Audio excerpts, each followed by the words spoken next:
Alors voilà, le jus commence à être assez chaud et on voit très nettement que ça floccule et on voit comme des espèces de particules, hein, un petit peu comme un lait caillé, quoi. Hein. Et ces particules de couleur, on va devoir les filtrer.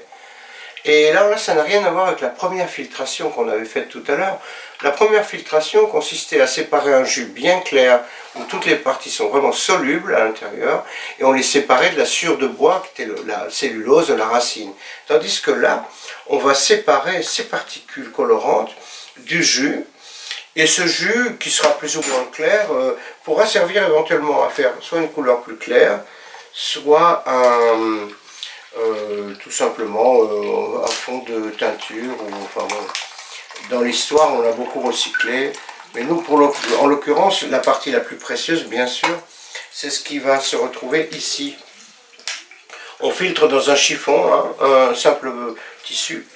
Et alors au début, le temps que le tissu colmate, il y a probablement quelques particules qui traversent. Ouais, voilà, mais c'est pas bien grave parce que toute la valeur est là en fait. Hein. On peut passer du temps à recycler ce jus pour faire une deuxième couleur, mais là, on fait le rouge foncé. On fera l'impasse sur le recyclage, mais vous voyez les particules, on le voit assez bien là. En fait, les particules qui sont dans le liquide, qui flotte, c'est ça qu'on piège à travers le tissu. Hein.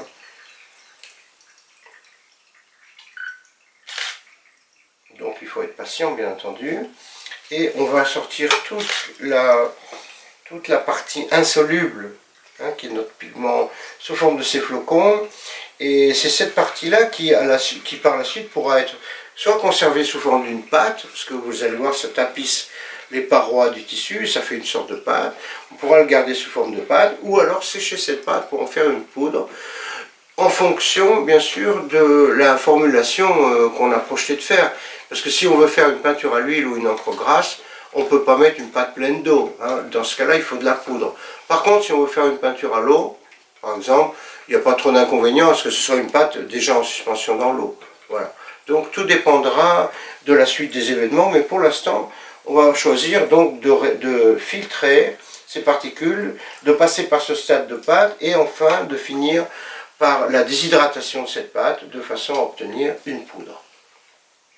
Voilà, bon, soyons patients, hein, ça descend doucement mais sûrement. Donc tout à l'heure nous verrons notre entonnoir, notre tissu complètement tapissé de ces particules. Voilà, donc là on n'a plus besoin de chauffer bien sûr. Voilà, donc à tout à l'heure.